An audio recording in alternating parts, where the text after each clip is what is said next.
ஓடலா பட்டு அந்த படத்தை நான் ரிவ்யூ பண்ணப்ப சில கொமெண்ட்ஸ் வந்து நான் படித்தேன். அதில் வந்து பார்த்துக்கிட்டிங்கன்னா அருந்ததி படத்தை ரிவ்யூ பண்ணுங்க அப்படின்னு வந்து எனக்கு கொமெண்ட்ஸ் வந்துருந்துச்சு. கொமெண்ட்லாம் பார்த்தோன்னே எனக்கு தூக்கி வாரி போட்டுருச்சு. ஏன்னா அருந்ததி படம் நிறைய பேருக்கு தெரியும். அப்போ தான் இன்னொன்று யோசித்தேன், கண்டிப்பாக வந்து ஒரு 100%ல இந்த படத்தை பார்த்த ஒரு 80% இருந்தாங்கன்னா ஒரு 20% மக்கள் கண்டிப்பாக பார்க்காம இருக்கலாம். ஏன்னா வந்து எல்லா படங்களும் எல்லாரும் பார்த்துருப்பாங்க சொல்ல முடியாது. பார்க்காத ஆட்கள் கூட கண்டிப்பாக இருப்பாங்க. அவங்களுக்காக உண்டான ரிவ்யூ தான் இது. இந்த படம் பேர் அருந்ததி. இந்த படத்தோட ஒன்லைன் ஸ்டோரி என்ன பார்த்துக்கிட்டிங்கன்னா, ஒரு மிகப்பெரிய ஒரு கோட்டை இருக்கும். அந்த கோட்டையில உள்ள ஒரு சமாதியில கட்டுக்கு அடங்காத ஒரே ஆத்மா, அதாவது 80 வருஷமா அந்த கோக்குள்ள இருக்கும். ஆனா அதால வெளியே வர முடியாது. ஏன்னா வந்து வெளியே வர முடியாத அளவுக்கு மந்திரம்லாம் பண்ணி சமாதியில அடிச்சு வச்சிருக்காங்க.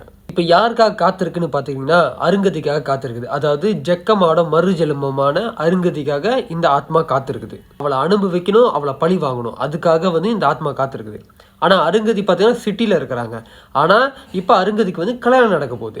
இப்ப அந்த கல்யாணத்துக்கு வந்து இப்ப அருங்கதியை வந்து இந்த கோட்டை இருக்கிற இடத்துக்கு வர வைக்கிறதுக்காக அந்த தாத்தாவை இந்த ஆத்மா வெளியே வர முடியாது. ஆனா அதோட சக்தி பார்த்துக்கிட்டிங்கன்னா அதால சில விஷயங்கள் வெளியே செய்ய முடியும். அப்ப தாத்தாவை கீழே வலிக்க விட வச்சு நம்ம அருங்கதியை வந்து இங்க வர வச்சிரும். அதுக்கப்புறம் பாத்துக்கிட்டீங்கன்னா ஏதோ பண்ணி அருங்கதியை இழுத்து சமாதியை உடைக்க வைக்கும். ஆனா ஜெக்கம்மாவோட ஆத்மா வந்து அருங்கதியை காப்பாத்திரும். ஒரு கட்டத்துக்கு மேல வெளியே வர இந்த பிரேத ஆத்மா நம்ம அருங்கதியை போட்டு பாடாப்படுத்தி எடுக்கும். இந்த படம் பாத்துக்கிட்டீங்கன்னா பயங்கரமான படத்துல செம்ம பயங்கரமான படங்க.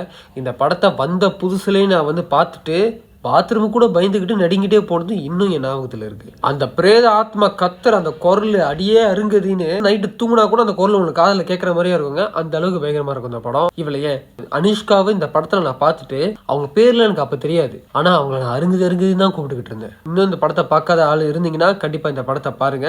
இந்த படத்துக்கு ரேட்டிங் பாத்தீங்கன்னா தாராளமா 10க்கு 10 கொடுக்கலாம். அடுத்தது நான் என்ன படம் ரிவ்யூ பண்ணணும்னு நினைக்கிறீங்களோ அதை வந்து கமெண்ட்ல சொல்லுங்க. நான் உங்கள் கிரேசி ஜி.